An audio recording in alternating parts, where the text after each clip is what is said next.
very much, Mr. Speaker. Mr. Speaker, the water monitoring report released yesterday said exactly what everyone expected it to say. Monitoring is insufficient, and the government has no clear idea of the impacts of the oil sands on the environment.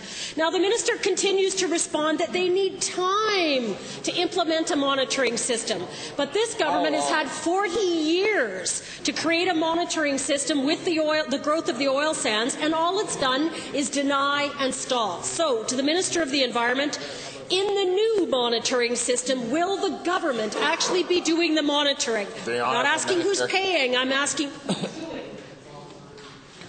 Mr. Speaker, the member knows perfectly well that I have appointed a panel that is led by two preeminent Albertans whose job it is, in consultation with highly qualified scientists, to provide me with recommendations on how the system should operate, and for me to try and presume what that recommendation is going to be in advance of the report from that committee would be inappropriate. The honourable member. Thank you very much, Mr. Speaker. Back to the same minister. I asked about who was going to do it. Now I'm going to ask about who's going to pay for it. Who is going to pay for this monitoring system that is being developed? Is it going to come out of the minor $17 million system that the government has right now? And what percentage will be covered by government? The honourable minister. Speaker, that's another part of the terms of reference for the panel. If the member would like a copy of those terms of reference, I'll be happy to provide them. It's a public document.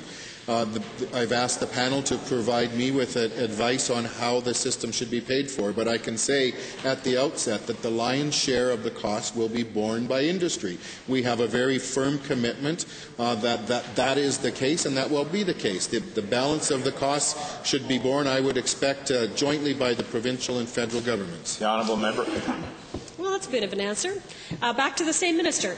Has the minister learned the lesson from the inadequate water monitoring system and started reviews on other monitoring and reporting in the area?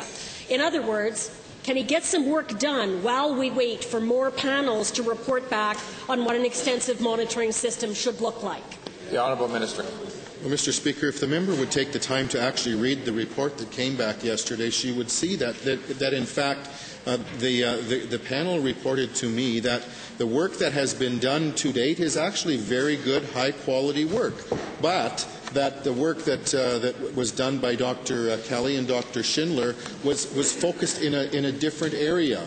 And the main point that was made yesterday was there needs to be a much more coordinated approach among the various medias. We can't separate air and water and have them going down two different paths. They have to be coordinated. That's what the panel will be putting together.